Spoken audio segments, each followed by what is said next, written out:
Chapter 67. As for this pill, I'll investigate it later. After making a judgment, Yumo slowly put the pill into her spatial ring. After confirming that no one was around, Yumo arrived at Mengxi's side, surrounded by a crimson light and a swarm of blood butterflies. Carefully turning the unconscious Mengxi over, who lay atop the ruins, Yumo's crimson eyes suddenly narrowed. At this moment, the silver-haired girl had her sturdy skirt armor shattered and torn, and it wouldn't be an exaggeration to call her clothes tattered. Her white dress was stained red with blood, and her exposed skin was covered with various wounds. Although Mengxi had managed to withstand the combined attack of two sixth-rank experts, the cost appeared to be quite high. Her soul power seemed to be depleted. Meanwhile, as Yumo observed Mengxi's physical condition, she couldn't help but notice the broken white mask on the girl's face. At this point, why is she still wearing a mask? Yumo raised her eyebrows. Driven by curiosity, she slowly reached out towards the mask covering the silver-haired girl's face.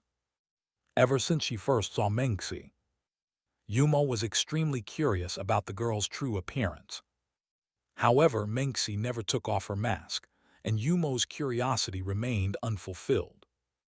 Now that Mengxi was unconscious, removing the mask to sneak a peek should be no problem, right? So, after brushing aside a few blood-stained silver strands of hair, Yumo carefully and cautiously removed the girl's mask, revealing the true face of the Chosen One. Upon seeing Mengxi's long-hidden true appearance, Yumo's eyes instantly lit up. With slightly parted, rosy lips, Yumo couldn't help but sigh in admiration. So beautiful. Yumo had previously suspected that Mengxi always wore a mask due to a facial injury. Now it seemed that the purpose of the mask was to cover her perfect visage, to avoid unnecessary trouble. After all, such a beautiful girl would undoubtedly cause a stir wherever she went. Her soft, plump lips were slightly pale due to her severe injuries. Her delicate, exquisite nose was gracefully perched on her beautiful and pure face, with an air of elegance, intelligence, and holiness. Her smooth, lovely cheeks and delicate, fragile complexion made her an absolute beauty. Even injured and having lost much of her vitality, she still resembled a precious treasure crafted by the Creator, eclipsing everything else. The blood trickling from the corner of the silver-haired girl's mouth added a touch of tragic beauty, evoking a sense of pity and affection. Miss Yumo couldn't help but hold her breath, and for a moment she stood there, dumbfounded. A breathtakingly beautiful existence. Yumo was no stranger to beauty. After all, she was one of them. However, unlike her own dark and enchanting beauty, Mengxi's beauty was a noble, holy, and inviolable kind. It was the exact opposite of here. For this unique beauty that she was seeing for the first time, Yumo couldn't help but be slightly captivated by it. As expected of the heroine, truly a peerless beauty. Wait a second. Suddenly, Yumo furrowed her eyebrows. This sacred beauty seemed familiar, as if she had seen it before. And upon closer inspection, Mengxi's face and features felt oddly familiar. For a moment, a strong sense of confusion flooded Yumo's heart. She couldn't help but lift her hand to touch Mengxi's soft cheek while searching her memory. However, no matter how hard Yumo tried to remember, she couldn't figure out why she felt this sense of familiarity. Had I met her before? No, that couldn't be possible. Such a woman would be an unforgettable existence. If she had seen her before, she would definitely remember. There's no way she could forget. The more she thought about it, the more puzzled Yumo became. After a moment of fruitless contemplation, Yumo reluctantly decided to temporarily abandon the thought. Rather than dwelling on whether they had met before, it was more important to tend to Mengxi's wounds now. Otherwise, wouldn't it be tragic if the heroine she had finally found bled to death? She would be left inconsolable. First, let's deal with her wounds. But how should I handle her? Examining Menxi's body, Yumo found herself in a slightly difficult situation for a while. Menxi's minor wounds weren't a big issue, but the troublesome part was the wound on her chest inflicted by the sixth-rank man in the black robe. His scythe had likely added a curse and severe injury effect in the final strike, causing Menxi's blood, vitality, and soul power to continuously seep from the wound. This wound, without a doubt, needed to be treated first. However, the location was quite sensitive. Why did it have to be on her chest? Yumo glanced awkwardly at Menxi's chest, raised her hand to her chin, pursed her lips, and a trace of indecision inevitably emerged in the black-haired girl's mind. As a man, undressing a girl like this felt somehow inappropriate. But I am not exactly a man now, am I? Looking down at her own delicate and fragile body, Yumo involuntarily pouted her lips. Anyway, I am a girl now, right? A girl undressing another girl, that shouldn't be a problem, right? Besides, after all, she had seen every part of me earlier, even though it was a disguised body. Recalling the scene on the snowy ground when Menxi had taken advantage of her, Yumo's inner little devil surfaced, causing mischief. In the end, after some careful consideration, Yumo clapped her hands and made a decision. Strip. She had been seen naked. If she didn't look back, it would be too much of a loss. Not taking revenge back would be an injustice. Forget it. It's not about revenge or not. This is for treatment, for treatment. There are absolutely no indecent thoughts. And so, after triple-checking that no one was around and taking a deep breath, Yumo slowly raised her hand, carefully removing Menxi's heavy silver breastplate and unfastening the girl's outer garment. In the moment the outer garment was undone, two soft, white objects suddenly broke free. They burst forth and abruptly entered Yumo's field of vision. Looking at the unrestricted, wobbly, and seemingly delicious two steamed buns that had suddenly appeared before her, Yumo's eyes narrowed and her pretty little face flushed slightly. Was she not wearing any underwear? Yumo couldn't help but scream internally. However, after carefully observing for a moment, Yumo dismissed her initial thoughts. Menxi wasn't without underwear, but the attack from the man in the black robe had severed the straps, causing this to happen. Futilda. Yumo sighed in relief, and then began to thoughtfully examine the two seemingly delicious steamed buns. Quite substantial. Menxi really was hiding her true assets. It wasn't obvious earlier, probably due to the armor, right? This size, it is even bigger than Limo, must be a D-cup, right? Such good development. Yumo couldn't help but sigh with emotion. In fact, to be honest, Menxi's assets, compared to the well-endowed European and American women Yumo had seen in her previous life, were hardly worth mentioning. But at least they're better than hers. Thinking about this, Yumo unconsciously looked down at her own slightly flat chest, and her scarlet eyes couldn't help but reveal a touch of complex sadness. It's true that there's no harm in and toward experts' comparison. Wait a minute, what am I thinking? After discarding some inexplicable thoughts from her mind, Yumo once again focused on Menxi's chest. Of course, this time it wasn't about looking at her assets, but inspecting the wound. Upon seeing the injury clearly, Yumo's crimson eyes narrowed involuntarily. Reflected in her gaze, a deep gash oozed with blood, stretching from the girl's right shoulder to her left waist. The wound was extremely ghastly and shocking. Obviously, this was caused by Albino's skill. He had clearly intended to slice the protagonist's body in half with one stroke, but fortunately, Menxi had adjusted her position just in time to avoid being split into two. Actually, even if Menxi hadn't dodged, Yumo would have intervened when it reached that point. However, that guy, the position of the cut was acceptable. If it had deviated slightly downward, the protagonist's right breast might have been sliced in half as well. Although it was grazed somewhat overall, the damage wasn't too severe. Now, it's time to start the treatment. With this in mind, Yumo slowly raised her hand, and waves of crimson shadow energy surged toward the spatial ring on the girl's index finger. As the spatial ring was activated, a series of light blue spatial energy fluctuations rippled outward. In the next moment, an exquisite amethyst glass bottle emerged from the rippling spatial fluctuations and landed in Yumo's hand. The jade-green liquid inside the glass bottle was the most miraculous healing elixir on the Anceta continent, Tears of Nature, an exclusive treasure of the elf race never shared with outsiders. As for why such an elixir appeared in Yumo's hands, even with dozens of bottles, she had to thank Sebastian and the Black Rose family behind him.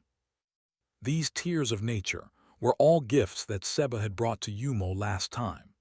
It was said that Zio, the head of the Black Rose family, had received them from the elf chief when asking to borrow shape-shifting magic from the elves. Whenever she thought of this, Yumo couldn't help but sigh at the elves' generosity and the deep friendship between the Black Rose family and the elves. Such kind-hearted, long-eared creatures. I should pay them a visit sometime, Tilda. After sighing briefly, Yumo poured the jade-green liquid from the bottle onto her left palm. Feeling the intense life force and a rich sense of purification emanating from the jade-green liquid, Yumo couldn't help but reveal a satisfied smile. With this Tears of Nature, she should be able to successfully heal the protagonist's wound and dispel the curse's energy within it, right? Additionally, it was said that wounds treated with this elixir wouldn't leave scars. Hopefully, that's true. After all, with the protagonist's flawless body, a scar like that would ruin the aesthetics. Yumo couldn't help but pray in her heart. I'm sorry, Menxi, pardon me for my rudeness. Gazing at the sleeping beauty's stunning face, with her eyes tightly closed, Yumo spoke with a hint of apology. After all, the protagonist, who was currently in a sleeping beauty state, emanated a sacred aura that should not be violated.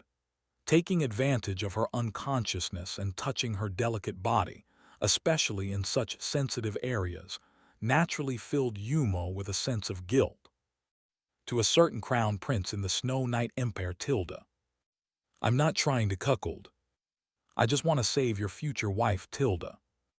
Besides, I'm a girl now, so you don't have to worry too much. I won't steal your wife. What? While grumbling in her heart, Yumo's hand, which carried the Tears of Nature, slowly made contact with Menxi's wound. At that instant, the sleeping Menxi involuntarily shivered, and a trace of pain appeared on her exquisite face, making Yumo reveal a slightly distressed gaze. Relax, it won't hurt any more in a little while. With that, Yumo's hand slowly moved down from the collarbone to the chest, and then to the waist, applying the jade-green healing elixir to the entire ghastly scar. Her heartbeat inevitably accelerated when touching some softness. As the Tears of Nature made contact with the wound, a series of jade-green gentle lights began to ripple gently. Under Yumo's slightly surprised gaze, as the healing power and purifying power spread, the blood on Menxi's wound ceased to flow, and the curse's power crumbled. The entire wound began to heal slowly at a visible speed. The pain on Menxi's face gradually faded, and the silver-haired girl returned to her peaceful state. Seeing this, Yumo couldn't help but reveal a satisfied smile after being slightly astonished. Tilda. As expected of the Tears of Nature, the best healing elixir on the continent, truly living up to its reputation, it healed her so quickly. Looking at the almost pristine skin, Yumo couldn't help but marvel once again at the miraculous elven medicine, which also strengthened Yumo's determination to visit the elves someday. This wound has been healed. What about the others? With that thought, Yumo's gaze slowly shifted to the protagonist's other wounds, looking at the ghastly bloodstains on her arms and thighs. Yumo slightly pursed her lips, and a playful glint emerged in her crimson eyes. These wounds, should she heal them as well? It's just a touch, after all. After all, who wouldn't want to wipe a hum? Who wouldn't want to avoid leaving scars on such perfect skin? Besides, there's still a lot of this tears of nature left, Tilda. Definitely enough. Even if it runs out, given the good relationship between the Black Rose family and the elves, it wouldn't be a problem to get more next time, Tilda. Without a doubt, the little devil in Yumo's heart was wildly shouting into a megaphone beside her ear. However, after another round of hesitation, Yumo ultimately decided to shake her head and abandon the idea. Never mind, it feels a bit creepy. She's a young lady after all, better respect her body. Moreover, healing the largest wound should be enough. Otherwise, when the protagonist wakes up and finds her body unharmed, she'll find it strange. Wait, won't she find it strange if the wound on her chest is gone? Should I make another cut? Yes, a gentle cut is needed. The experience of surviving a life-threatening battle is invaluable to the protagonist. To preserve that sense of authenticity, Yumo made a hand-knife gesture, and waves of crimson shadow energy slowly spread around her, attaching to her hand-knife. She must control her strength. A gentle swipe would suffice. Apologies, Miss Menxi, I need to give you another However, just as Yumo was about to act, an earth-shattering energy clash erupted from the battlefield between Limu and the Apostle of Heaven outside the Galrose fortress. Subsequently, within Yumo's perception range, a white meteor suddenly streaked across the sky, rapidly approaching Yumo's location. The next moment, after quickly dressing Menxi, Yumo looked behind her. Under her slightly astonished gaze, a white-haired woman with a strong smell of blood and hostility all over her body suddenly descended from the sky, landing heavily on the ruins ahead, raising a cloud of dust. As the dust cleared, the woman's azure eyes locked onto Yumo. And upon seeing the crimson glow on Yumo's hand-knife, killing intent burst out like a volcanic eruption from the white-haired woman's eyes. The woman abruptly raised her black sword, the tip pointed directly at Yumo's forehead. What are you trying to do to the saintess? Yumo, sometime earlier, sensing something wrong when she noticed Menxi's rapidly declining life force through the power of the soul orb, Bai Yanluo was instantly filled with fear. As she discovered that Menxi's life force was dropping but not triggering a miracle, an ominous feeling spread wildly within her heart like a flood breaching a dam. In an instant, this apostle was plunged into a state of agitation. Damn it, did something happen to her? A heavy feeling unconsciously surfaced in her blue eyes as the girl inadvertently bit her lip tightly. She must go and check. Bai Yanluo decisively made this decision in her heart. However, for her now trying to support the saintess, how easy could that be? Roar, roar, roar. The moment she looked toward Galro's fortress, the destructive crimson annihilation beam shouted toward her. In a flash, her eyes contracted sharply and she quickly flew sideways, narrowly dodging the beams from Snow Devourer. However, the enormous white wolf's attack didn't stop, and with a sudden swing of its claws, it delivered a powerful blow to her. Boom! With a burst of crimson shadow power, her protective light attribute magic shattered, and she was sent flying back, landing in a disgraceful heap among the nearby demons. Countless demons swarmed her, attempting to tear her apart. However, Bai Yanluo was, After all, a terrifying existence at the level of a sword god. Regaining her senses, she immediately swung the black sword in her hand, and violent white sword energy spread out in all directions, instantly slicing the oncoming group of demons into pieces. Then, White Reaper's blue eyes locked onto the roaring, approaching demon king-level entity. The power of the unleashed Snow Devourer had undoubtedly risen dramatically. At this moment, Bai Yanluo had lost the confidence she initially had to defeat her opponent. At least it was impossible to do so in a short time. But she couldn't just let herself be held back. Realizing this, she narrowed her eyes slightly.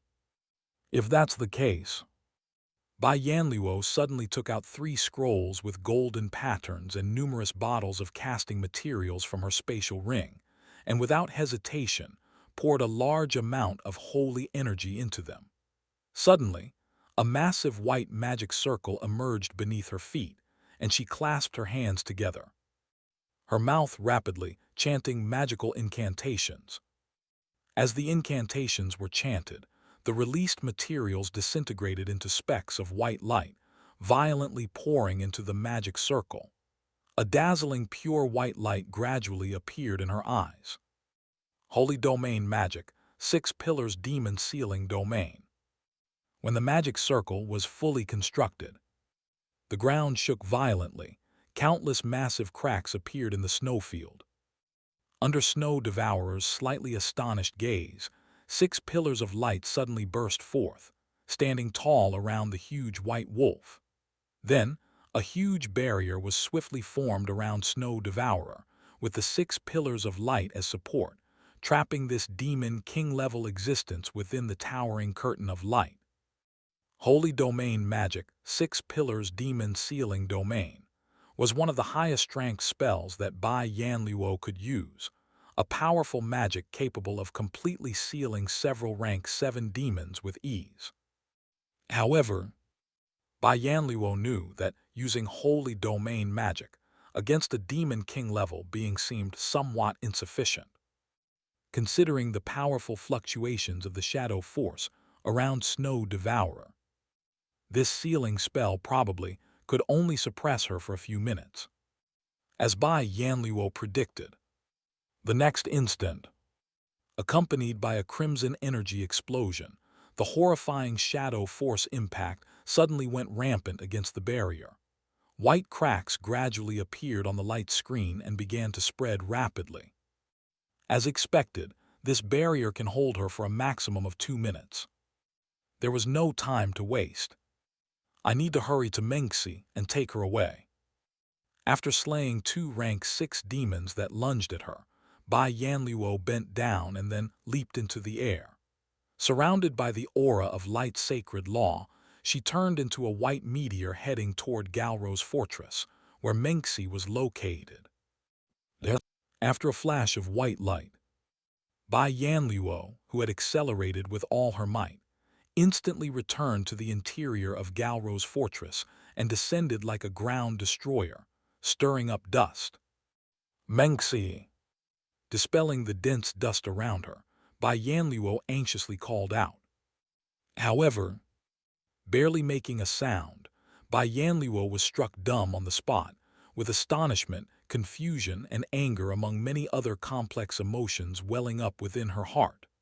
Her words ceased abruptly, her azure eyes staring fixedly ahead. Before her, the extremely important Chosen, one of the church, lay unconscious amidst the ruins. Beside Mengxi stood a black-haired woman wearing black clothes, her bare feet visible. Without a doubt, the black-haired woman was stunningly beautiful, the only existence Bai Yanluo had ever seen that could rival Mengxi. Yet this enchanting presence exerted an indescribable sense of horror and oppression upon Bai Yanluo in an instant. Despite the woman not having unleashed her power, Bai Yanluo felt a shudder from deep within her soul, even stronger than when she had first met the Pope. What's more, most importantly, the red glow in the black-haired girl's hands was clearly the power of shadow. A being able to control the power of shadow. Is this girl a demon? At the moment of meeting the crimson eyes of the black-haired girl, Bai Yanluo came to such a conclusion in her heart. The shock within her azure eyes could not be concealed. The demons recorded within the church were all in the form of beasts, weren't they? A humanoid demon. Never heard of such a thing, right? Moreover, there were so many huge monsters lingering behind this young girl. Looking at the hideous, hateful creatures standing around the black-haired girl, the sense of gravity in Bai Yanluo's eyes intensified. Under normal circumstances, upon encountering someone like her, who was enveloped in such thick sacred energy, these demons should have frantically launched their attacks against her. But now, these demons just stood in place, watching her guardedly. This was clearly against the nature of demons. They were being controlled by the girl standing before her. It was well known that only demon kings could control demons. In other words, the girl before her was a demon king-level existence. Upon realizing this, Bai Yanluo couldn't help but draw a sharp breath, her gaze on the black-haired girl becoming incredibly vigilant. Is this an unknown creature unrecorded in the past, born within the frozen forest? No, that didn't matter. What mattered was, what did she want to do now? Casting a glance at Mengxi, who seemed to be on her last breath, and seeing the hand of the black-haired girl slowly approaching Mengxi's chest, an overwhelming murderous intent and hostility surged from Bai Yanluo, continuously converging into her black sword. What do you want to do to the saintess? On the other side, with a black sword pointing at her brow, Yumo couldn't help but raise her eyebrows, casting a slightly curious look at the temporarily sealed white giant wolf in the distance. Nice. This girl could actually suppress limo temporarily. Yumo couldn't help but silently praise Bai Yanluo a few times in her heart. However, compliments aside, facing Bai Yanluo's aggressive questioning, feeling the overwhelming murderous intent that made the air dense, Yumo innocently furrowed her brows, her crimson eyes filled with the word wronged. Please. The heroine was injured like this, and it wasn't my doing. I saved her, you know, Tilda. I'm the savior of the Asumo's church. Pointing a sword at me like this is really, It's just, too. Awesome Tilda hehe Tilda. Suddenly, as if she had thought of something, Yumo let out an evil chuckle in her heart, the innocence in her crimson eyes hidden away, replaced by a mocking expression. The next moment, under Bai Yanluo's tense gaze, the black-haired girl slowly tilted her head, revealing a charming yet gloomy villain boss's exclusive smile. With a playful tone, she slowly said, "What do I want to do? Isn't it obvious? Of course, it's to take the saintess back to the demon temple Tilda. Of course, I have to take her back to the demon temple Tilda. 10,000 demon temple will be shortened to demon temple." Yumo, acting like the demon queen, gave a wicked smile and slowly sat next to Mengxi, caressing the silver-haired girl's flawless, tender face. "You don't expect me to take the saintess, who is our enemy, back and honor her, do you?" Yumo's words were filled with provocation.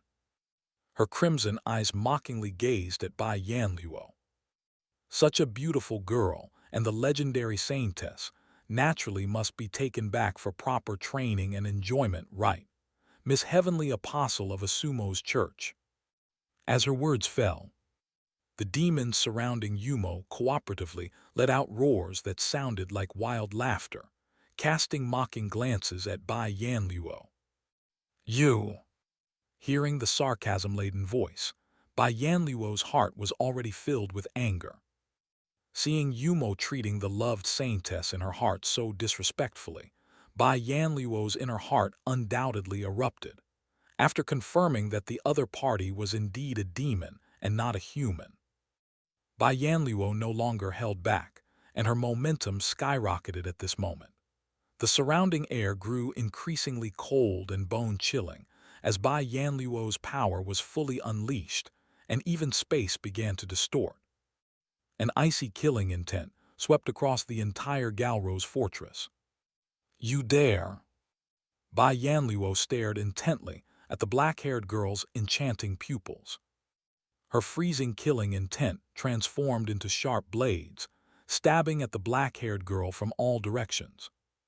However, Bai Yanluo's threat obviously had no effect on the black-haired girl. The black-haired girl waved her hand, and a crimson shadow force instantly radiated from her, effortlessly shattering Bai Yanluo's condensed killing intent and her dense holy aura. It directly shocked Bai Yanluo, who retreated several meters and couldn't help but reveal a horrified look in her eyes. As for this, the black-haired girl merely smiled lightly and provocatively hooked her finger, as countless blood-colored butterflies surrounded Bai Yanluo. "What if I dare? What can you do with your little strength? Can you stop me, Miss Tilda?" Upon hearing this, Bai Yanluo took a deep breath, restrained the agitation in her eyes, clenched her black longsword, and slowly assumed an offensive stance. The sword's murderous intent pointed directly at the black-haired girl's chest. "Whether I can stop you or not, we'll find out after a try," Bai Yanluo replied with determination. Judging from the energy vibration created by the black-haired girl's casual wave earlier, without a doubt, the black-haired girl in front of her was not only an unknown humanoid-type demon, but her strength was also unfathomable. She was definitely superior to the snow devourer she had fought before. Even compared to the Pope, she was stronger. Facing such an enemy, she couldn't hold back. Otherwise, she wouldn't be able to save Mengxi, and Bai Yanluo herself might also lose her life. Moreover, how dare you be so disrespectful to the Saintess? You must pay the price. Although her behavior was sometimes overly indulgent, Bai Yanluo was still a loyal follower of the Su Mas Church. She couldn't tolerate enemies who wanted to harm the Saintess.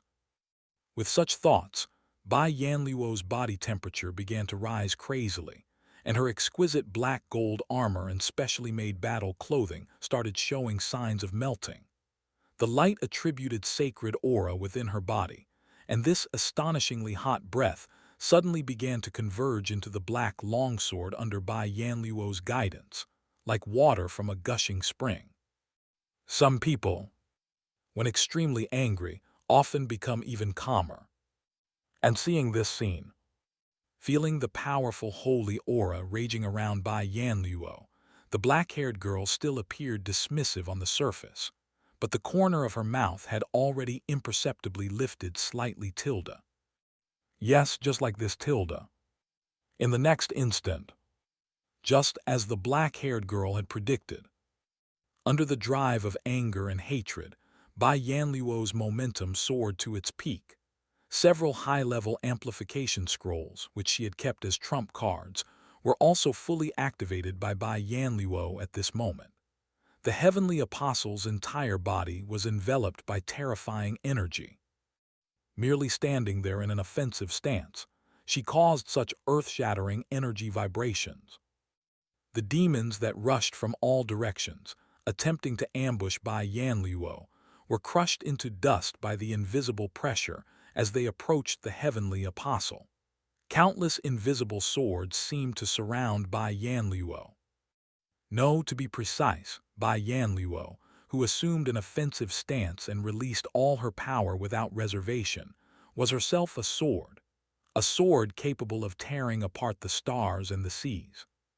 Staring intently at the black-haired girl's face, Bai Yanluo said coldly, "Though I'm not sure why there is a humanoid demon king, it doesn't matter who you are.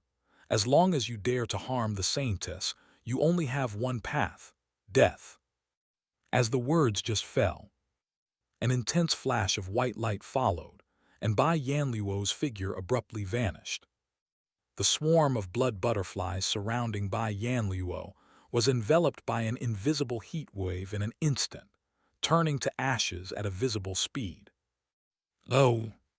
Seeing her blood butterflies, used to encircle Bai Yanluo, so easily eliminated, a touch of surprise surfaced on the black-haired girl's stunning face. And the next moment, Bai Yanluo's figure suddenly appeared before Yumo, swinging her black sword in hand without reservation, and fiercely stabbing toward the girl's chest. Divine intent, death's end. Bai Yanluo roared out her ultimate move. The power of this technique, infused with all her holy aura and sacrificing a part of her soul, was unimaginable. An overwhelming sword intent came rushing. The terrifying heat wave distorted the surrounding space. The black sword, enveloped in white light, like divine retribution, stabbed at Yumo's chest with a force powerful enough to annihilate everything. The demons around instinctively came to protect Yumo, but were suppressed by Bai Yanluo's scattered momentum, crawling on the ground, unable to move, only letting out mournful wails. Facing such a formidable attack, most people in the world would be too terrified to resist. However, the black-haired girl, Yumo, had a bizarre, intoxicated smile on her face. She even completely dispelled her defensive shadow power and opened her arms to directly receive Bai Yanluo's attack. Yes, just like that, Tilda. Come, use more force, Tilda. Let me see, how much damage can you deal, Tilda? That's right.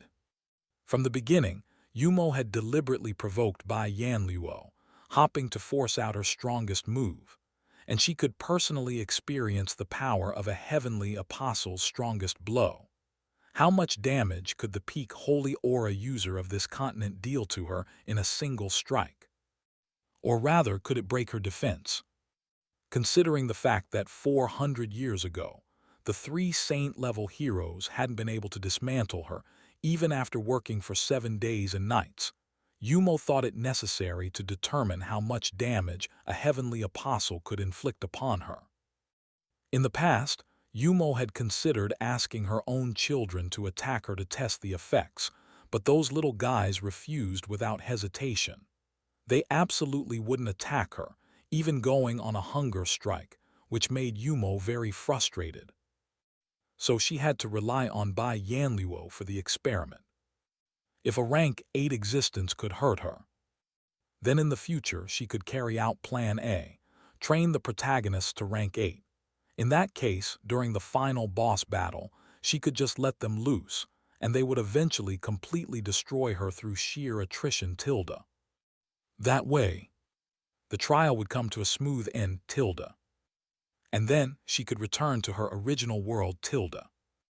If possible, she might even bring her children back with her, Tilda.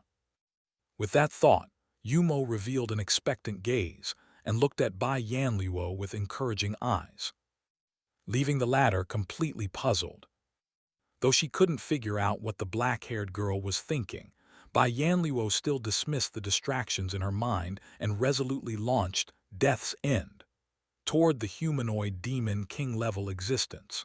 After all, Bai Yanluo had no other choice at the moment. However, as the saying goes, the unexpected always happens. Just as the black sword was about to strike Yumo's chest, at that moment, a streak of jade-colored light suddenly descended from the sky at an unimaginable speed. It directly broke into the battlefield between the two. As the jade-colored shadow power dissipated, under Yumo's astonished gaze, a beautifully carved gray-haired little girl appeared above Bai Yanluo. Don't even think about hurting my mother. Bai Yanluo. Yumo A. Li Liu. All the characters' illustration are in the comment sections. Originally, Liu had been staying in the little wooden house in the eastern part of the forest, directing nearby abyss demons to decorate the house, while using the feathers her mother had sent to make a large bed. She was also looking after the little girl her mother had sent back, the girl who slept within the crimson energy cocoon. As one of the rare, well-behaved and steady types around her mother, Liu always took her mother's tasks very seriously and meticulously. When the pink-haired little girl was brought to the cabin, Liu skillfully wiped off the impurities on the energy cocoon and placed her into an icy spring. While Liu busied herself in the house, the release of Limu's power made the little girl frown, her face bewildered as she looked towards the southern part of the winter forest. Out of concern, Liu couldn't help but put down her work, spread her wings, and surrounded by a whirlwind, dashed to the edge of the forest at a breathtaking speed, leaving her two pets behind. Upon reaching the forest's edge, Liu quickly noticed her silly sister fighting fiercely with Bai Yanluo. Although she wanted to help beat up the Apostle of Heaven, Liu eventually suppressed her inner impulse. After all, at this moment, Limu was in a state of power release, certainly with her mother's permission. If Liu hadn't guessed wrong, their mother must have started another experiment, perhaps a one-on-one combat experiment. In that case, it would be inappropriate for her to intervene. As a result, Liu could only sit atop a giant tree in the distance, silently watching the battle between Limu and Bai Yanluo, as well as the situation within Galro's fortress. Until now, when she saw Bai Yanluo gathering strength to attack her mother. Feeling the spine-chilling power within Bai Yanluo's black sword, Liu couldn't help but shudder. Although she suspected that this was probably another one of her mother's experiments. This time, Liu couldn't hold back. In the blink of an eye, Liu, specialized in speed, transformed into a jade-colored light and thunderously rushed into Galro's fortress, reaching above Bai Yanluo. Liu. Seeing this, Yumo couldn't help but let out a gasp of surprise and hurriedly tried to telepathically stop the girl's actions. Alas, before her voice could even be heard, the furious Liu violently kicked Bai Yanluo. "Don't you dare harm my mother!"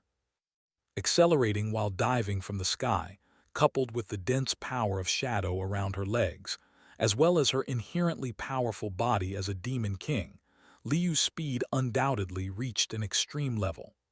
Bai Yanluo, whose attention was entirely focused on Yumo, didn't notice this massive threat approaching. As she was still daydreaming about defeating the black-haired girl, Liu's attack was already imminent. Boom! Accompanied by a deafening explosion, the jade-colored power of shadow shattered by Yanluo's majestic sword chi surrounding her. Under Yumo's complicated gaze, Liu's little foot kicked the back of Bai Yanluo's head. Bai Yanluo, Bai Yanluo, taken by surprise with a heavy blow to the back of her head, saw stars and lost consciousness. Her entire body fell onto the scorched earth. Her head was even embedded in the ground by Liu's foot, making contact at a negative distance. As Bai Yanluo couldn't get up again, the vast power that had originally gathered on the black sword crumbled, turning into tiny white light particles that dissipated into the air. Yumo, watching the scene before her. For a moment, Yumo stood dumbfounded, not knowing what to do as she lowered her gaze to her chest, the black sword on the ground, and Bai Yanluo, who was stuck in the ground like a radish in the distance. Seriously, it wasn't even about seeing whether the opponent could break her brick. This experiment hadn't even successfully started. After playing the role of the villain for so long, how could it end like this? Disappointment spread rapidly. Yumo pouted unhappily and glared angrily at the little troublemaker who had suddenly appeared, preparing to teach her disobedient daughter a lesson. However, before Yumo could scold her, the gray-haired girl leaped into her arms, tightly embracing Yumo's slender waist and burying her head in her chest. Before Yumo could react to the situation, the worried and anxious words of the gray-haired girl suddenly reached her ears. "Wah, Mom, you're being too reckless. That white-haired woman is not an ordinary hero. She's an apostle of heaven. What if you really got hurt? I don't want to see you get hurt. Wah, don't do that again, Wah." You promised. Promised not to take risks, Wah. Now why are you doing it again? If something happens to Mom, what will my sisters and I do? Mom is bad, a really bad person, Wah. From now on, you can't do this anymore. Liu. Looking at the little girl who was holding her and crying like a downpour, Yumo stood frozen once more. The heart-wrenching cries instantly extinguished the anger in Yumo's mind. The words of reprimand she had intended to spew out were swallowed back by Yumo. How could she scold the child who was crying so sadly? Moreover, this girl did this to protect her. After gaining a basic understanding of her body's capabilities, Yumo was well aware. Bai Yanluo's full-strength attack couldn't possibly kill her. She just wanted to see how much damage it could do to her. However, though she knew, it didn't mean that Liu and the others knew. From their perspective, Bai Yanluo's attack was undoubtedly fatal. Seeing their mother about to be hit by such a powerful strike, it was reasonable for them to worry. Sigh. It seemed that in the future, aside from the matters forbidden to disclose, she would have to talk to these children about other things. With this in mind, Yumo slowly returned to her senses, her face showing a relieved expression. The displeasure in her crimson eyes from before had completely dissipated. Then, Yumo gently reached out, rubbed Liu's little head and spoke apologetically. I'm sorry, I won't act so recklessly again. Liu, so stop crying. Really won't be reckless again. Really, I won't carelessly take on threatening attacks, Yumo said, feeling somewhat guilty. Okay. After hearing Yumo's words and feeling the gentleness in her mother's palm, Liu gradually stopped crying and slowly released her tight grip around Yumo's waist. Then, Liu looked up at Yumo with some embarrassment. I'm sorry, mother. I wet your clothes with my tears, and there's mud too. This. Looking down at the large wet spot on her chest and the mud splattered on her from Bai Yanluo's fall, Yumo shook her head unconcernedly. It's fine, I'll just change my clothes, and as for the mud, I'll wash it off. Then can I bathe with mother? Together. MHM. Liu nodded. Facing her daughter's expectant eyes, the doting Yumo couldn't bear to refuse under these circumstances. She smiled and nodded slightly as Liu watched her happily. All right, as long as you like it. MHM, mother is the best. Liu inadvertently revealed a sweet smile. However, as Liu smiled contentedly, the little girl couldn't help but notice the silver figure lying on the ruins not far away. Suddenly, Liu's jade-colored eyes narrowed, and she couldn't help but clench the hem of her skirt. A subtle murderous intent emerged in Liu's eyes. Nevertheless, Liu quickly suppressed this murderous intent and pretended to innocently look at Yumo, asking curiously, Mother, who is that girl? Upon seeing the unconscious silver-haired girl not far away, Liu's eyes revealed a subtle but chilling murderous intent. Her beautiful silver-white hair, comparable to a goddess, in no way inferior to her own mother's beauty. The knight's uniform of the Asumo's church. And most importantly, that intense holy energy and divine power that Liu despised. In the instant she saw the silver-haired girl, Liu recognized her identity. She was the daughter of Destiny Aka Saintess that was hidden within the Asumo's church, the very protagonist her mother always talked about. As for ordinary people on the Ankita continent, Liu didn't care about them. As long as they didn't interfere or cause trouble, Liu had no interest in attacking them. But the protagonists were different. These people, prophesied to destroy the demon temple and kill her mother, were utterly despised by Liu. She would have loved nothing more than to get rid of them as soon as possible. Other demon king-level beings, as well as those blessed by her mother, thought the same. However, Liu could never understand why her mother would protect these protagonists. After all, they would hurt her someday. Whenever she asked her mother, she refused to speak about it, as if there were some unspeakable secret. Could it be she wants to die? This made Liu quite depressed for a while. Although they couldn't understand it, as her mother's children, they had no choice but to obey her will. Therefore, due to their mother's authority, they always dared not blatantly kill these so-called chosen ones. They could only cause trouble behind the scenes as much as possible. Without letting their mother discover their intentions, they secretly eliminated these chosen ones. Just like 13 years ago. Although they didn't know why the male lead, who should have died back then, reappeared now. But anyway, their mission must continue. When Sebastian informed their mother of the protagonist's information earlier, he deliberately obscured some of the details. When telling their mother about the female lead, he only mentioned that she was in the Asumo's church but didn't disclose her appearance or name. Liu and Limo, on the other hand, had seen the image recording the magic stone that Sebastian had prepared and learned what the female lead looked like.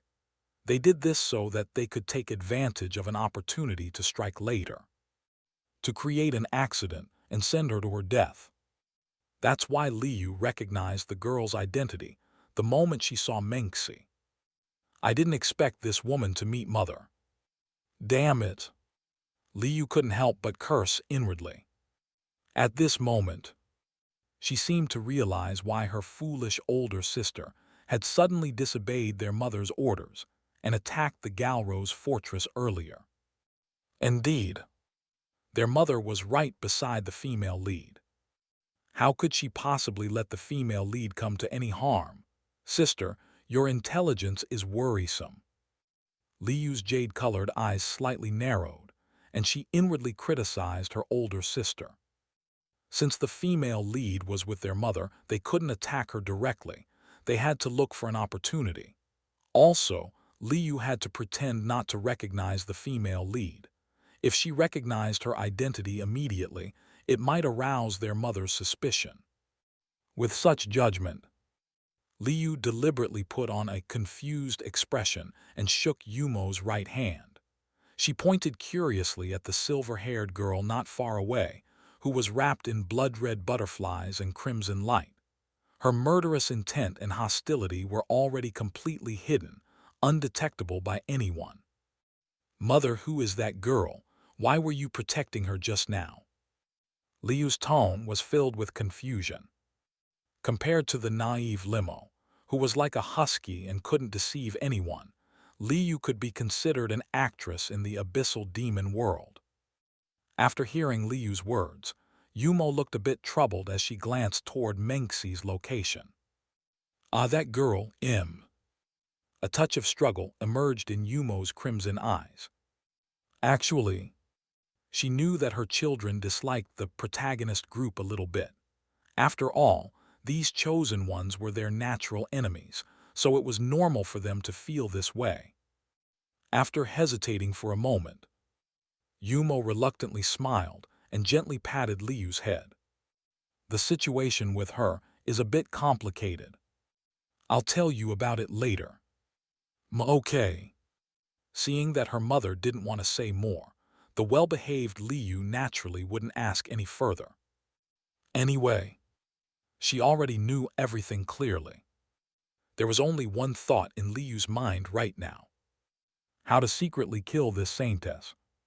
What should I do? Liu's mind began to race at high speed. On the other side, seeing that Liu didn't say much, Yumo couldn't help but sigh inwardly at her daughter's obedience. Compared to the mischievous Limo, Liu was such a well-behaved child. The black-haired girl smiled in satisfaction. Subsequently, Yumo glanced around at the ruined Galrose fortress and looked at the snow-white giant wolf that had broken free from the barrier and regained its freedom in the distance. When Bai Yanluo attacked Limo earlier, her unrestrained release of vast holy energy had involuntarily attracted the attention of a large group of abyssal demons. As a result, These demons rushed out of the fortress to attack Bai Yanluo. Taking advantage of this opportunity, most of the survivors within the Galrose fortress had retreated. In that case, there was no need for her to stay here any longer. Anyway, there were no people left in the fortress now, so it was reasonable for the abyssal demons without prey to retreat, without arousing any suspicions. Thus, the crimson power of shadow slowly trembled, and Yumo sent the signal to retreat to the snow-white giant wolf in the distance. On the other side, "Ow, ow, ow, damn apostle, where did you run off to?" After completely tearing apart the holy domain magic 6 pillars sealing demon domain, Limo instinctively let out a bloodthirsty and crazed roar, attempting to find Bai Yanluo and turn that scheming woman into mincemeat. Just as Limo was foolishly looking around for someone, Yumo's retreat signal slowly entered the snow-white giant wolf's mind. Meow. This aura, mother. Upon receiving Yumo's signal, the snow-white giant wolf instantly stopped baring its fangs and raised its ears, looking every bit like a well-behaved dog, well-behaved husky. Then, the giant wolf excitedly looked in the direction of the Galrose fortress. Meanwhile, the majestic and oppressive power of shadow began to slowly flow back into Limo's body. As the power of shadow receded, the black armor covering the giant wolf's body transformed into wisps of black mist and gradually dissipated.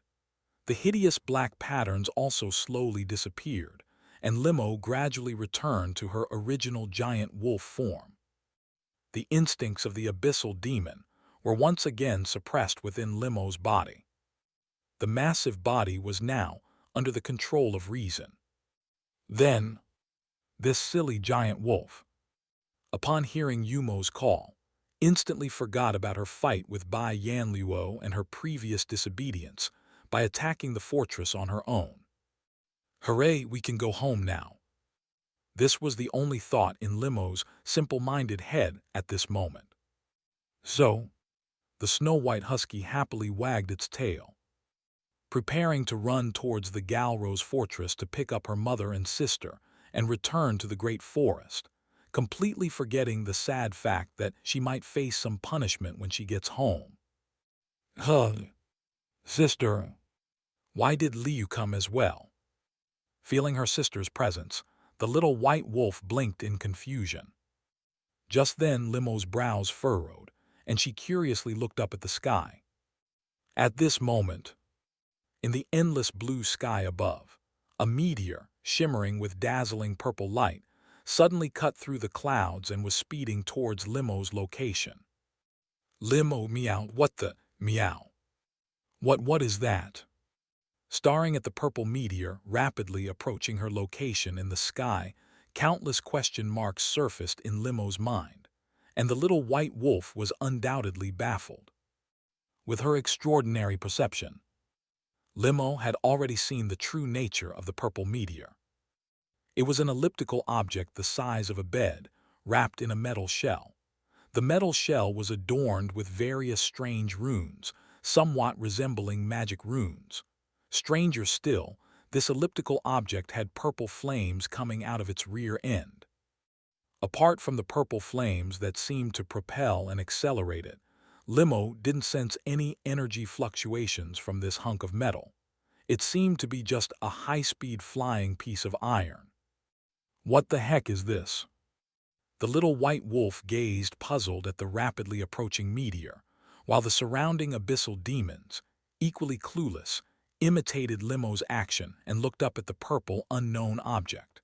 Of course, the carefree little white wolf didn't know that far away, the blizzard knights in the south of the Galrose fortress had held their breath upon seeing this iron lump. As the purple light rapidly expanded in Limo's eyes, the confused little white wolf curiously raised her paw and forcefully slapped it. The moment her paw touched the iron object, the runes on its steel shell instantly began to flow. Hundreds of crimson magic circles suddenly emerged around it. As the magic circles appeared, the interior of the steel meteor suddenly compressed crazily, then released and expanded rapidly. A boundless and endless force instantly burst out like a breached flood, madly venting outwards. The moment Limo sensed this energy, her previously relaxed expression changed, and her crimson vertical pupils shrank abruptly.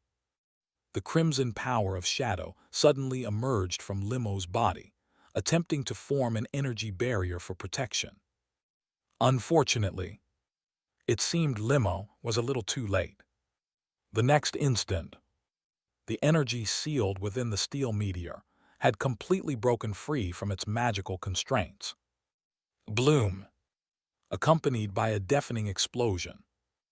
Under the astonished gazes of Yumo, Liu, and others, the heart-stopping explosion and blinding light suddenly erupted in front of the snow-white giant wolf. The world-destroying crimson energy engulfed Limo and expanded at an inconceivable speed, swallowing everything around it. Countless abyssal demons and nearby magical beasts vanished without a trace before they could even scream, while the more distant abyssal demons were suddenly blasted hundreds of meters away. The snowy plains and surrounding forests instantly transformed into a lifeless, fiery purgatory under the crimson energy spread. Simultaneously, the sky-blocking sea of flames swept through the clouds, and the colossal mushroom cloud nearly pierced the heavens, painting a terrifying picture resembling the apocalypse. Even tens of thousands of miles away, the scorching light that could sear one's eyes still carried the heat wave's aftermath, sweeping everything in the distance.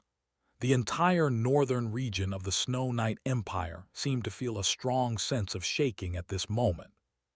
In the midst of the blazing sea of flames, the giant wolf couldn't help but let out a pained howl. On the other side, near Wind City, atop the Nivelle Mountains, a massive purple magic array was outlined here. Standing on this array were nearly 100 magicians. Each of them stood at their respective array points, pouring their own magic power into the huge magic array. The key figure in the array was a brown-haired man dressed in a golden robe, holding an ancient magic staff. Judging from the rich earth attribute magic power emanating from him, this man was a rare 7th-rank existence. However, this 7th-rank archmage was now panting heavily. Only after drinking several bottles of mana recovery potion did he barely escape the exhausted state. After a few deep breaths, this royal archmage of the Snow Knight Empire slowly raised his head and respectfully looked at the blond man in extravagant clothing nearby. "Your Highness Third Prince, may I ask, are you satisfied with the effect of the magic energy fission bomb?" Facing the archmage's inquiry, the man known as the Third Prince did not answer immediately. Instead, he stared intently at the image transmitted by the magic crystal in his hand. Watching the apocalyptic explosion, the Third Prince, Bernard, gradually cracked an excited smile. "Excellent, very good. Master Jace, you've all worked hard. It's what we should do." The royal archmage named Jace smiled slightly proudly, but in his eyes there was a hint of barely perceptible dissatisfaction. He hesitated and stole glances at the man before him, as if there were some words stuck in his throat. However, at this moment, Bernard had focused all his attention on the image and did not notice Jace's strange expression. Looking at the terrifying scene in the image, Bernard quickly gave orders to the scouts at the front. "Go closer and check. Are Snow Devourer and Bai Yanluo still alive?" Hearing Bernard's words, the scout communicating with him could not help but fall into a strange dilemma, then nervously replied, I'm sorry, Your Highness. The explosion was too terrifying. Our griffins can't fly over. We can only observe from a distance in the high altitude." "Useless. Are you sure Snow Devourer and Bai Yanluo were both hit directly?" Snow Devourer, yes. As for Bai Yanluo, I'm not sure she was too far away and... No, I mean, yes, they were both hit by the magic energy fission bomb, all swallowed by the explosion. Hee, that's good. Upon hearing this news, Bernard showed a satisfied smile. By the way, what about Galro's fortress? It should be within the explosion range too, right? Well, indeed it is, but... But what? But the flames seem to have been blocked by something, and they couldn't reach the target. Blocked? Sorry, Your Highness, I'm not very sure either. When the explosion reached the Galro's fortress, it suddenly dissipated. Hello? Upon hearing this, the smile on Bernard's face suddenly ceased, and his whole demeanor became somber. The surrounding magicians began to shiver under the terrifying aura, casting fearful glances at Bernard. Bernard himself, deep in thought, placed a hand on his chin. Dissipated. That won't do. The Galro's fortress must be destroyed now as well. He must make sure that Guy dies inside. Thinking of this, Bernard abruptly turned his head to look at the nearby Archmage Jace. Archmage, my elder brother had 2 magic energy fission bombs, right? Yes. Jace nodded with some confusion, an ominous feeling arising in his mind. Your Highness, what do you want to do? Launch another magic energy fission bomb at the Galro's fortress. Bernard said indifferently. Yet this casual remark terrified Jace, who threw himself beside Bernard without any regard for etiquette. Your Highness, that's not possible. Attacking Snow Devourer and Bai Yanluo is one thing, but bombing the fortress now that most of the Abyss demons have retreated.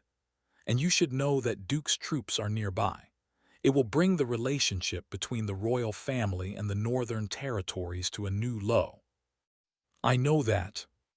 Moreover, the more important thing is that the saintess of the Asumo's church seems to be in the fortress as well. We've already attacked Bai Yanluo. If we accidentally kill the saintess, both the Red Lotus Leaf Empire and the Asumo's church might declare war on us. Jace's words were full of anxiety and concern for the country's future. However, under Jace's disappointed gaze, Bernard shook his head carelessly and said disdainfully, "With the magic energy fission bomb in our possession, what do we have to fear? Your Highness, this weapon cannot be mass-produced. Moreover, if there's a problem with the northern territories, our country simply..." But before Jace could finish, Bernard slapped his hand on the Archmage's shoulder, cutting him off. Archmage Jace, you're Your Highness. Who's in command here? It's you. Then don't ask further and just do as I say. Yes, understand. As an Archmage loyal to the royal family, Jace had no choice but to nod helplessly and return to the center of the magic array. Seeing Jace no longer arguing, Bernard coldly smiled and then gazed meaningfully towards the north. Elder brother, I won't let you have your way. What I can't get, you can't have either. Awu tilde. In the sea of roaring flames, under the extremely scorching heat, the white giant wolf couldn't help but let out a painful howl. Sister were. Inside the Galro's fortress, as Liu watched the earth-shattering explosion in the distance and listened to her sister's cries of pain, the usually in sync with Limo's heart immediately showed deep concern. Though she was not affected by the scarlet energy directly, it was as if her heart was being burnt by the blazing flames, feeling an unbearable pain. Due to the dense scarlet energy, she was unable to perceive Limo's condition. Therefore, the gray-haired little girl grew increasingly anxious and clenched her fists tightly. After mobilizing her power to construct a wind wall around the Galro's fortress to block the incoming heat waves, Liu turned to the black-haired girl behind her with extreme urgency. Mother, sister, she. Liu's voice had already taken on a sobbing tone, and her emerald eyes were covered by a layer of moisture. However, Liu's plea for help did not receive Yumo's response. Because, at this moment, Yumo had fallen into a strange silence after witnessing Limo being engulfed by the scarlet energy. Her crimson eye silently stared at the center of the explosion. To be honest, Yumo's heart was quite complicated. Initially, Yumo cultivated the Demon King-level beings just to serve as advanced experience packs for the protagonist group. The 6 Demon King levels demons were equivalent to 6 dungeon bosses. After defeating all of these bosses and gaining enough experience, the protagonist group could then challenge her, the final boss. But, while cultivating these demons, Yumo realized that they had emotions, and they were not as bloodthirsty and mindless as ordinary abyss demons.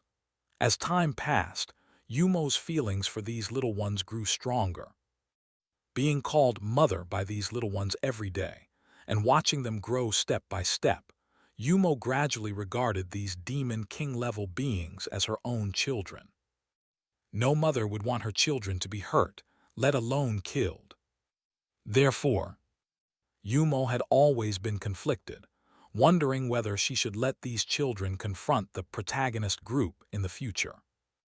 The mission that the mysterious woman had given her for the trial had been troubling Yumo for some time. And now, watching the white giant wolf she had raised being swallowed by the sea of flames, listening to her child's painful groans, the highly conflicted issue in her heart reached a conclusion. She was truly unwilling to see her children getting hurt. Only she could hit and discipline these children, not anyone else. I will find someone else to be the dungeon boss. She didn't want her children to become experience points. After taking a deep breath to stabilize her agitated emotions, Yumo looked at the nervous, gray-haired little girl in front of her. She couldn't help but use her finger to wipe the tears from the corner of her eyes and rub Liyu's little head, gently comforting her.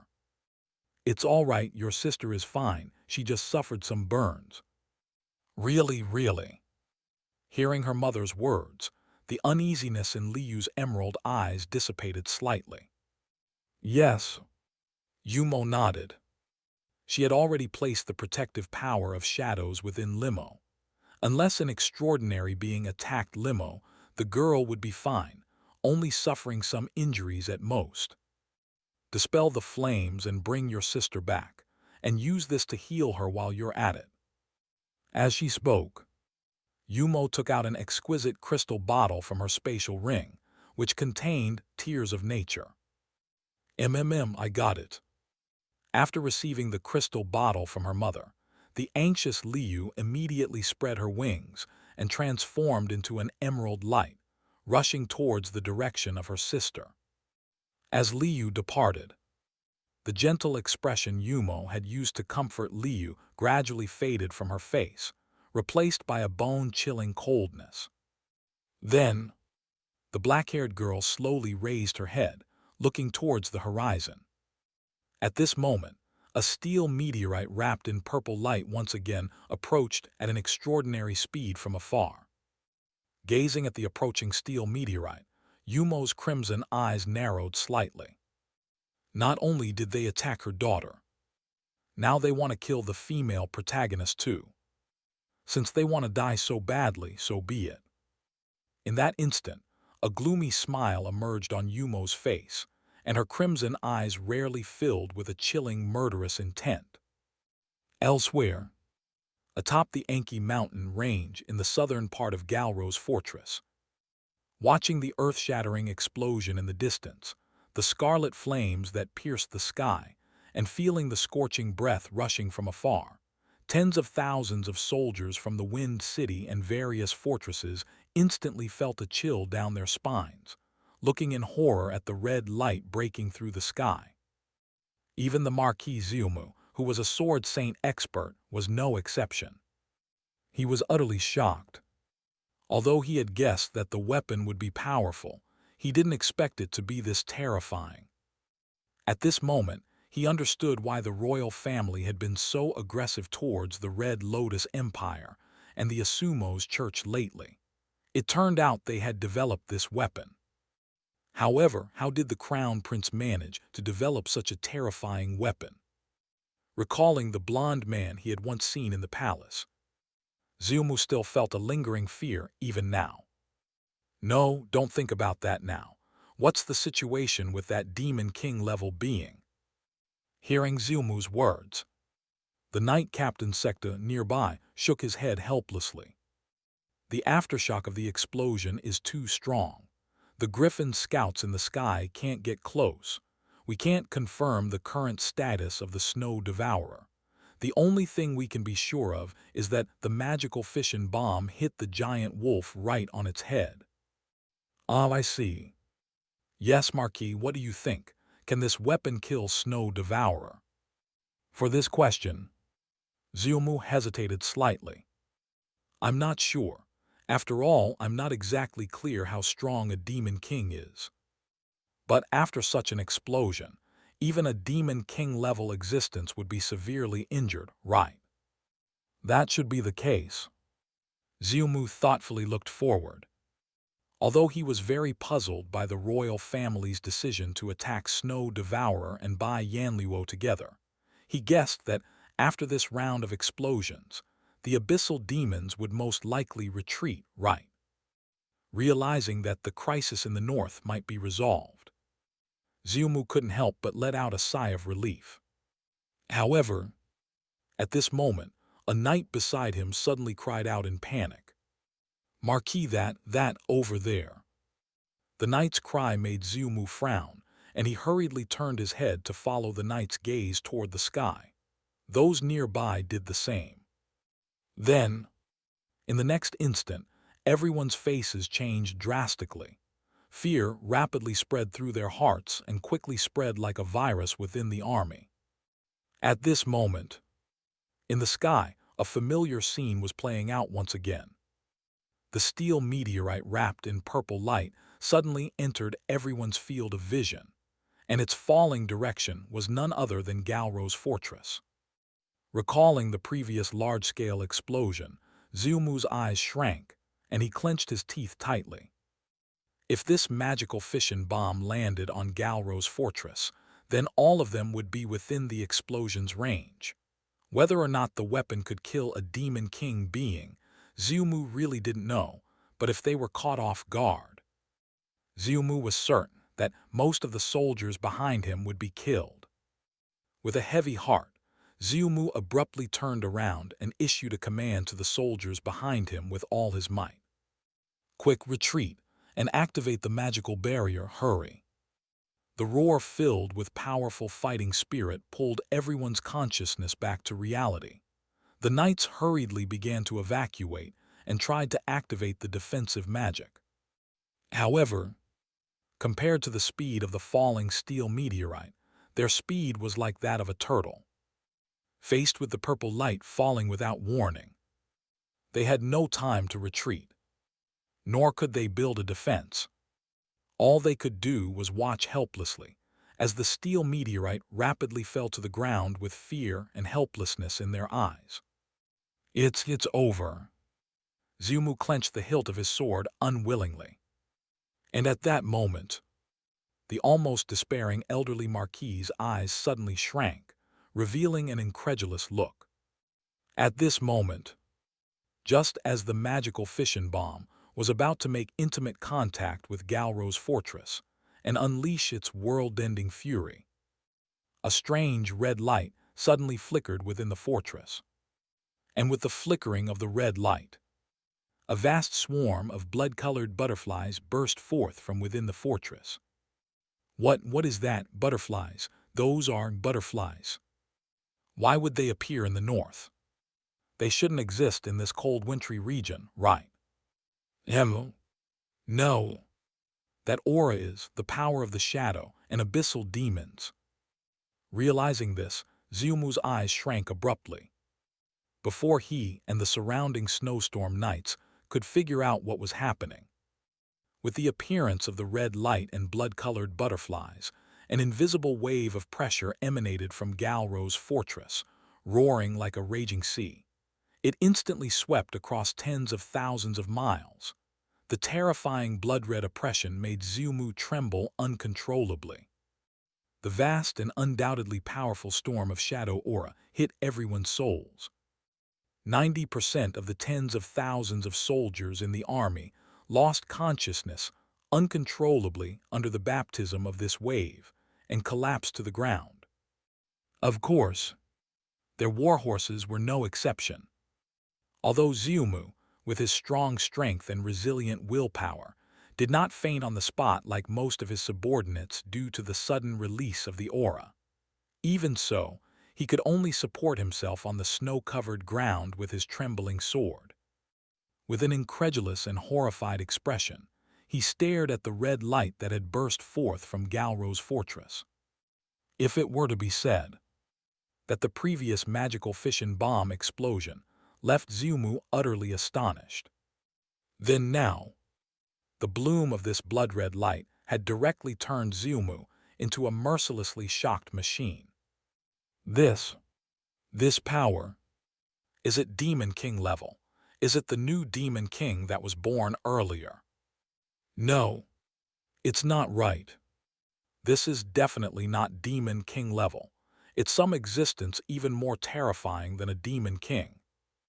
In the instant that he made this guess, Xiumu couldn't help but feel a chill run down his spine as if struck by a bolt from the blue, leaving him dumbfounded and standing still on the spot.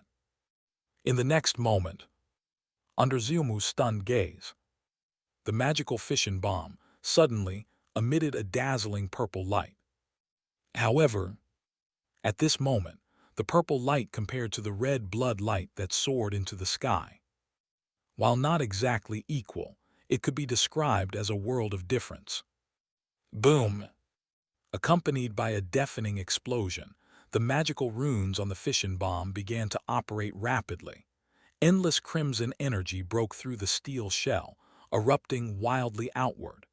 The light of destruction that could end the world seemed to be about to bloom once more.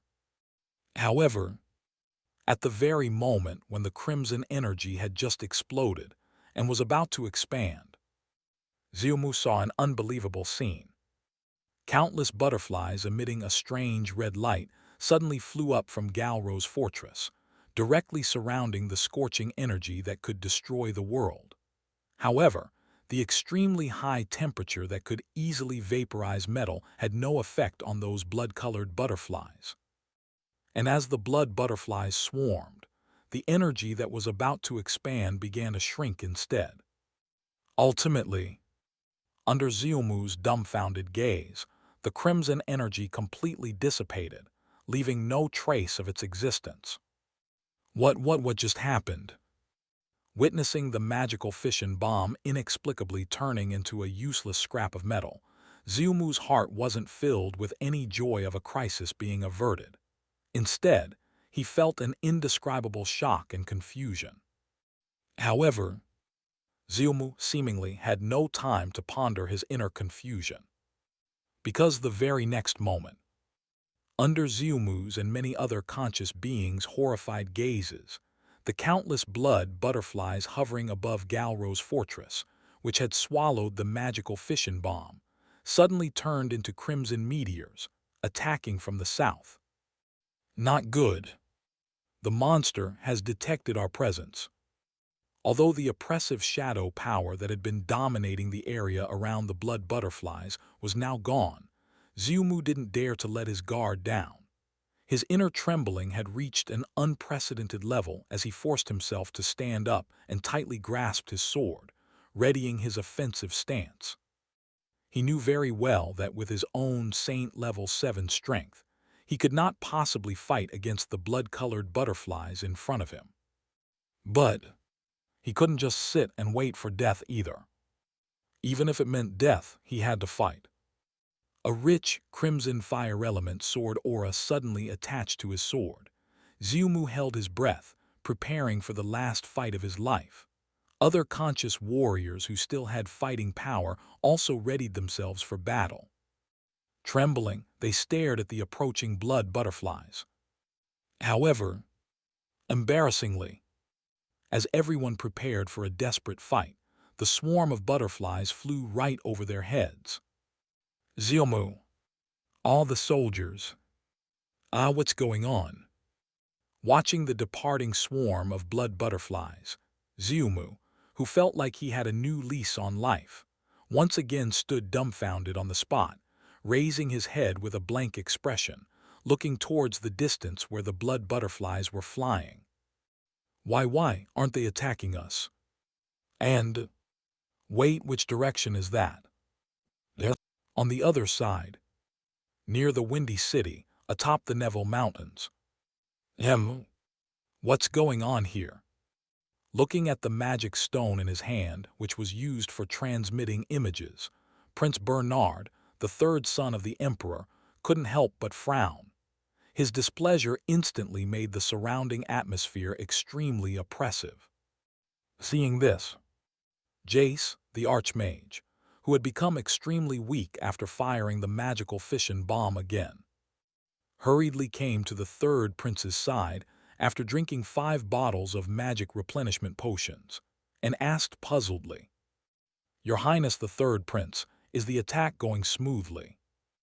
Smoothly? Who knows if it's going smoothly or not? Hearing Jace's words, Bernard angrily turned around and roared, leaving Jace baffled. However, in the face of Bernard's disrespect, the Archmage couldn't help but feel a surge of annoyance in his heart at this moment. If it weren't for the Emperor's sake, I wouldn't want to serve you, you idiot. Of course, the dignity of the royal family should not be violated, so although Jace was annoyed inwardly, he would not say anything on the surface, still maintaining an utterly respectful demeanor. I wonder, why does your Highness the third prince say that? Hey, you have the nerve to ask. Bernard, without any good humor, cast a disdainful glance at Jace. And in front of a group of magicians, he harshly rebuked. What about your foolish subordinates? I just wanted to ask them something, and they suddenly lost contact. No matter how I try to reach them, I can't. Tell me what's going on. Besides, it's not just one, but all 3 of the Griffin Scouts are gone. Or is it that there's an issue with the quality of the image mode you prepared?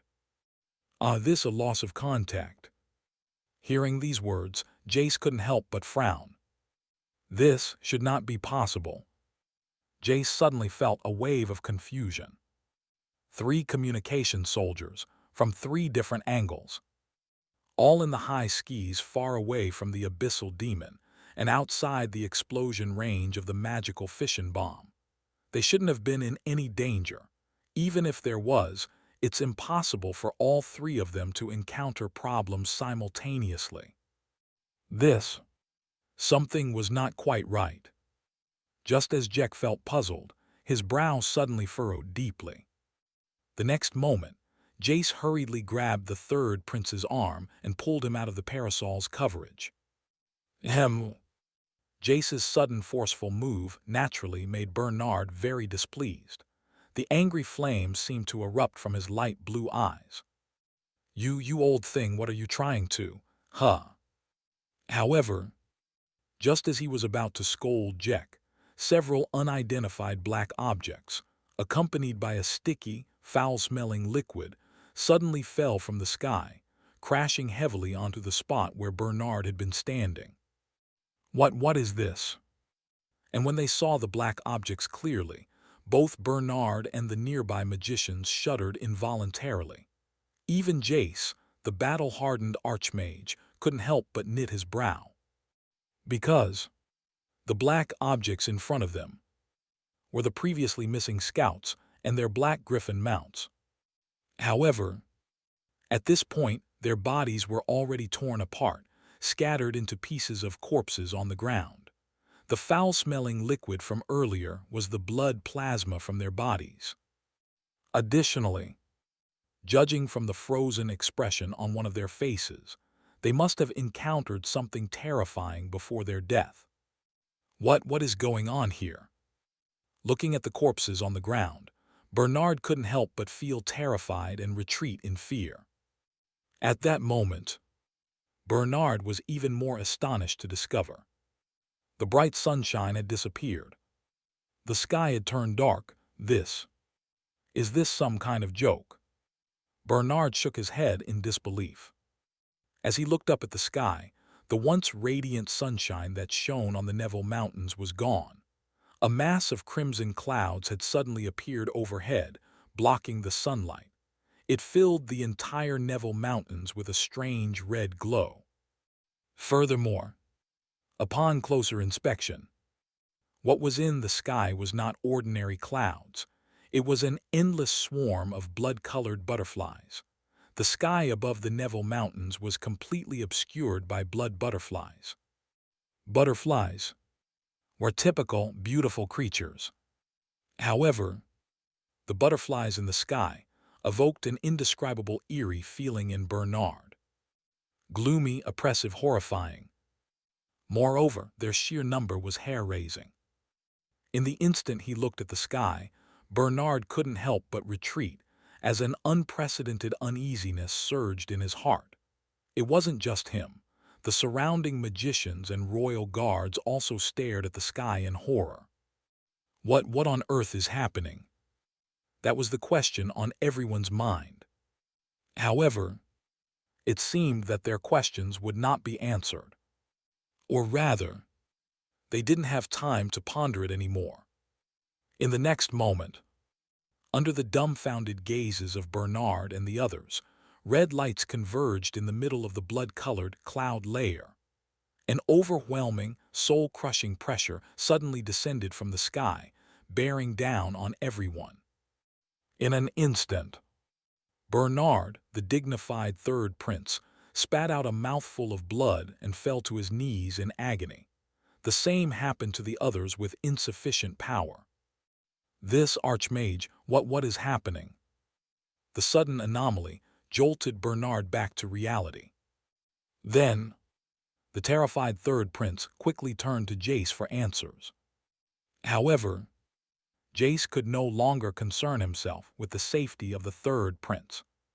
Because, the moment Bernard fell to his knees, the blood-colored cloud began to flicker with a terrifying crimson thunder.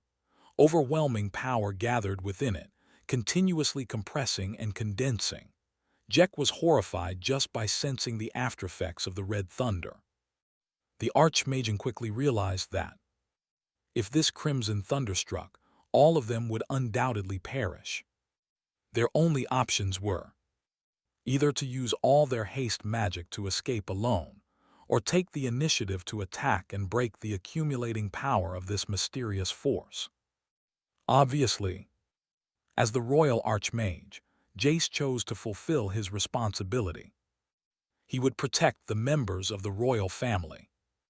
In the next moment, surrounded by brown magic, Jace abruptly swung his staff and charged resolutely toward the sky. Unfortunately, compared to the speed at which the crimson thunder was accumulating, Jace's charge was simply insignificant. Boom!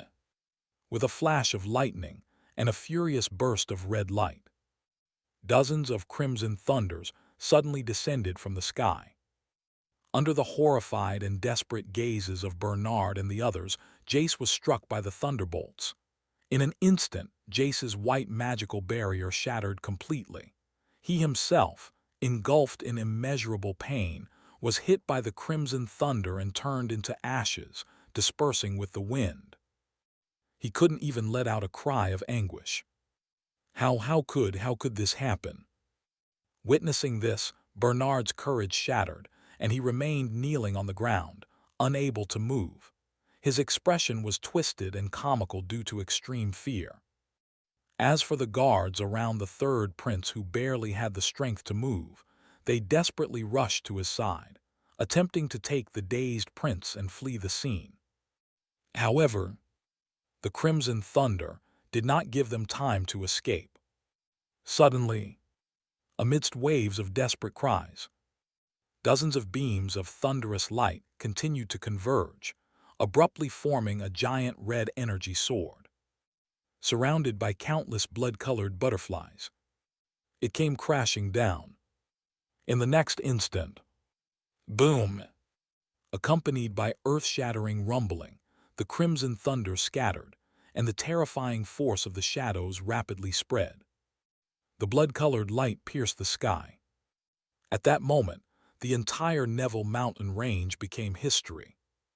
As the red light soared into the sky, inside Galro's fortress, Yumo nonchalantly shook her hand.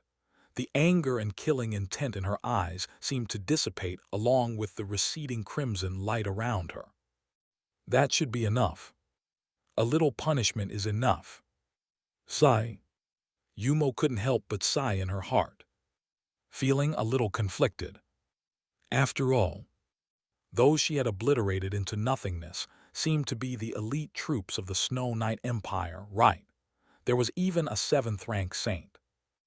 Under normal circumstances, in order to counterattack the abyssal demons in the future, Yumo should have preserved these talents capable of fighting against the demons and nurtured them. However, she seemed to have lost control of herself in anger and killing intent earlier, and she attacked them directly to avenge her daughter. She should have at least spared the 7th-rank one. Sigh. Never mind, there's no use thinking about it now. Yumo could only helplessly shake her head. However, at the same time, Yumo thoughtfully looked at the unconscious Mengxi and the Bai Yanluo, who had her head buried in the ground nearby. These two were undoubtedly important figures within the Church of Asumos, and were key players in fighting against the abyssal demons in the future. Yet the Snow Knight Empire had thrown such a weapon at them. Did they not know they were inside Garo's fortress? Or did they know and still choosing to attack? Yumo's crimson eyes narrowed slightly as she recalled the words of Xiao from before. The human society, due to the decline in the invasion of the abyssal demons in recent centuries, had lost their sense of external crisis. The major forces within each empire had begun to engage in internal strife to varying degrees. Now it seemed, the severity of this infighting was even higher than she had previously imagined. No, this won't do. To put it nicely, the human forces were already weak as it was. If they didn't consolidate and unite, they would never be able to deal with her family's abyssal demons. Perhaps, while helping the protagonist group increase their strength, she should also try to unify the forces on the Ansida continent. If anyone caused trouble, she'd feed them to the abyssal demons. Those mages just now might have been troublemakers.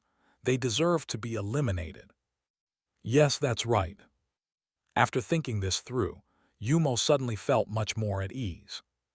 Then, the dark-haired girl looked slightly worriedly in the direction of the previous explosion caused by another magic energy fission bomb.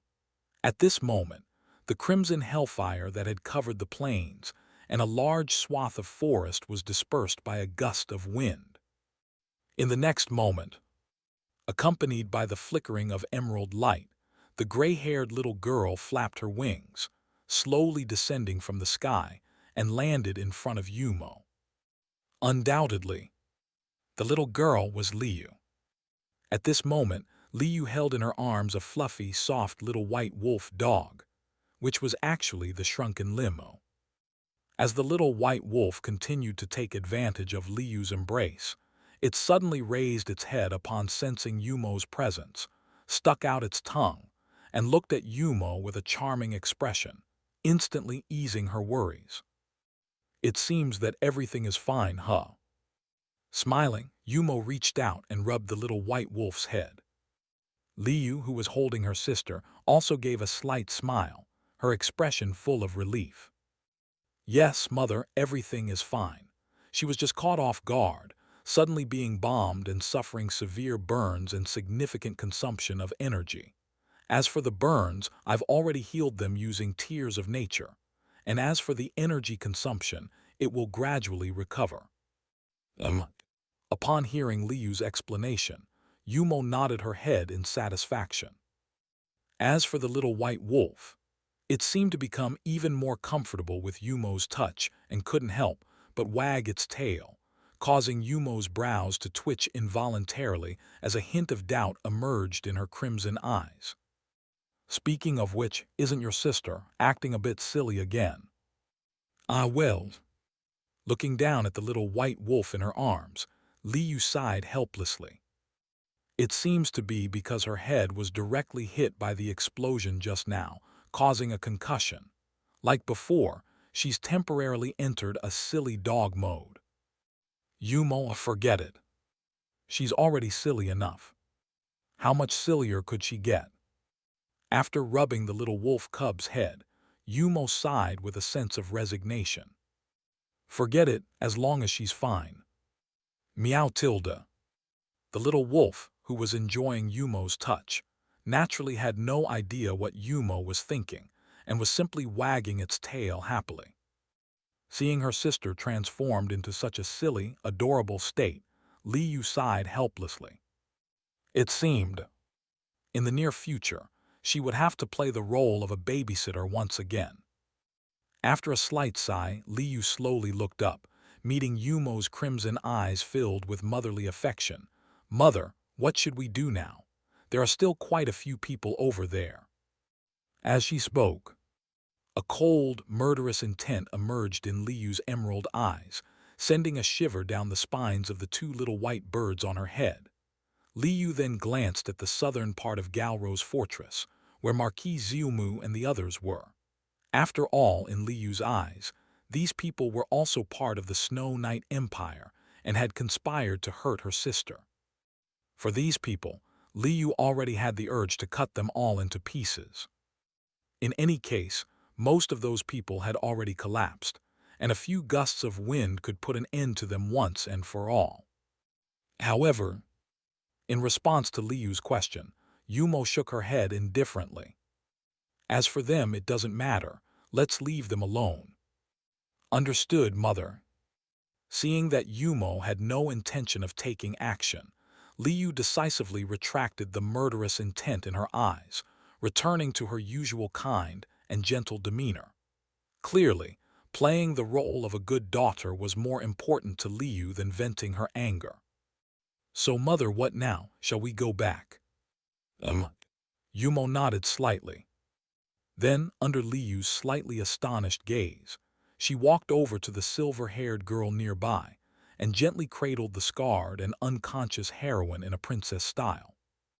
At this sight, Liu's eyes revealed a hint of hidden anger, but the young girl quickly concealed it. Afterward, Liu carefully walked over to Yumo, feigning curiosity, and asked, Mother, are you going to take this child back with us? Yes. Yumo nodded noncommittally and gazed into the distance with a thoughtful expression. Initially, Yumo intended to leave Mengxi inside Galro's fortress, allowing the knights in the distance to save her. But considering the Snow Knight Empire's previous actions, Yumo was slightly uneasy. If these knights wanted to harm the female protagonist, wouldn't that be a disaster? Even if they didn't intend to harm her, would that large group of men not have any indecent thoughts when they saw such a beautiful and unconscious Mengxi? Yumo couldn't be sure. After all, she herself sometimes had some strange ideas. In any case, she didn't want the female protagonist's innocence to be lost so mysteriously. It would be better if she looked after her personally. Besides, it was a rare opportunity, and while she was unconscious, Yumo could use all the precious medicines for strengthening the body and soul that Sebastian had given her. Strengthening the heroine's foundation would help her become even more formidable in the future. With this in mind, Yumo called forth a massive tiger-shaped abyssal demon, preparing to ride on its back and return to the frigid winter forest. As Yumo settled upon the tiger's back, the soft, puzzled voice of Liu once again reached her ears. Mother, how do we handle this creature? Ahem. Upon hearing this, Yumo curiously followed Liu's gaze. Immediately, the dark-haired girl raised an eyebrow. I almost forgot about her. Looking at the half-dead Apostle of Heaven, Bai Yanluo, still buried in the ground, Yumo fell into a brief moment of contemplation. Moments later, Yumo sighed. Forget it, let's consider it a buy one get one free deal. Let's just take her with us too. All right, understood, mother. Liu obediently nodded, and then scampered over to Bai Yanluo's side. However, Liu had no intention of treating Bai Yanluo as gently as Yumo treated the heroine. The gray-haired little girl indifferently grabbed Bai Yanluo's ankle and dragged the white-haired knight across the ground, face first, like a mop. She then quickened her pace to catch up with Yumo's retreating figure. As Yumo and Liu departed, the abyssal demons near the Galros fortress began to retreat back into the winter forest. Thus, the crisis in the northern territories of the Snowy Night Empire was temporarily resolved. At this moment, tens of thousands of miles away, within the palace of the Snowy Night Empire's capital, Sky Dome, accompanied by a burst of azure spatial fluctuations, a massive azure door suddenly opened within the grand royal garden. The next moment, a disheveled, frightened, golden-haired man comically emerged from the spatial door and landed in a pool. This golden-haired man was none other than Prince Bernard of the Snowy Night Empire, who had previously commanded the firing of the magic-guided fission bomb in the Neville Mountains. As a member of the Snowy Night Empire's royal family, Bernard's ring held a rare spatial gem from the royal collection, which could transport him to a designated safe location in dire situations. Upon seeing the sky filled with blood-red butterflies, Bernard was utterly terrified. However, under the influence of his survival instincts, he unconsciously activated the spatial magic on his ring. Ultimately, just before the Crimson Thunder swallowed the Neville Mountains, the terrified prince was transported back to the palace of Sky Dome. Of course, the gem shattered in the process. Struggling to crawl out of the pool, Bernard had no trace of his noble image as he lay panting heavily on the grass, his whole being still in a state of shock. It wasn't until several seconds later, upon realizing he was safe, that he gradually returned to his senses. Those butterflies, what on earth were they? No, this won't do. I must report this to father immediately. With that in mind, Bernard desperately tried to suppress the fear within him, attempting to control his trembling body, and with great difficulty, managed to prop himself up from the ground. However, in the instant Bernard looked up, his eyes suddenly narrowed. The fear he had just managed to suppress instantly surged within him like a fountain, spreading wildly in his heart, accompanied by an intense premonition. At this moment, in front of Bernard, a blond man had already appeared before him without him knowing. He was a handsome man with a golden braid, wearing a gorgeous gown. His face was carved with distinct features, and his cold, aloof eyes seemed to lack focus. The depths of his deep blue eyes were filled with calmness, his golden hair scattered beside his ears, with the earrings emitting a luxurious golden glow. His figure was tall and slender, yet not rough. Undoubtedly, he was a one-of-a-kind beauty. From his appearance, he shared about 60% of similarity with Bernard, along with the crown above his head, symbolizing the status of a crown prince. The identity of this blond man was self-evident. He was the crown prince of the Snow Night Empire, Bernard's elder brother. Snow Empire's pride Zhu Tiano. Upon seeing this historically outstanding royal member, Bernard's heart not only felt no joy, but also erupted with an unprecedented sense of trembling. Anxiously glancing at Zhu Tiano, Golden Sword, Bernard shakily said, Your Highness, what are you doing?" In response to Bernard's words, Zhu Tiano just smiled faintly and asked mockingly, "What do you think, my little brother?" What do you mean?" "While I was away negotiating with the Scarlet Lotus Empire, you took advantage of my absence and took 2 magical fission bombs. Did you want to sabotage the relationship between me and the Asumo's church, even to kill the Saintess? Do you think you can keep these things from me now?" Zhu Tiano said coldly, the murderous intent in his eyes slowly overflowing at this moment. causing Bernard to tremble uncontrollably. What will you do to me? What I want to do, him. I've warned you about the consequences of betraying me and attacking my woman, my foolish little brother. Kill me, don't joke around, father won't allow it, and your woman, don't daydream she's never been. However, before Bernard could finish his sentence, the golden sword slashed across his neck. Zutiano, you. In an instant. Blood splashed everywhere. Bernard's horrified and disbelieving head rolled onto the grass, and his consciousness suddenly plunged into boundless darkness. Sheathing the golden sword, Snow Pride's heart remained unfazed, as if what he had killed was not his half-brother, but a worthless pig. Looking at Bernard's headless corpse, Snow Pride mocked with a smile. Heth, you're actually right, my little brother. The chosen one is indeed not my woman's, yet. But that's just a matter of time. After all, that girl is destined to be mine. Thanks for watching. Please subscribe and like the video and comment down if anything wrong in the story, and if have any suggestion to a new novel or want next part of any series, comment down. Our target is to get 1K subscriber. There will be SUPRISC for all of you. Stay tuned.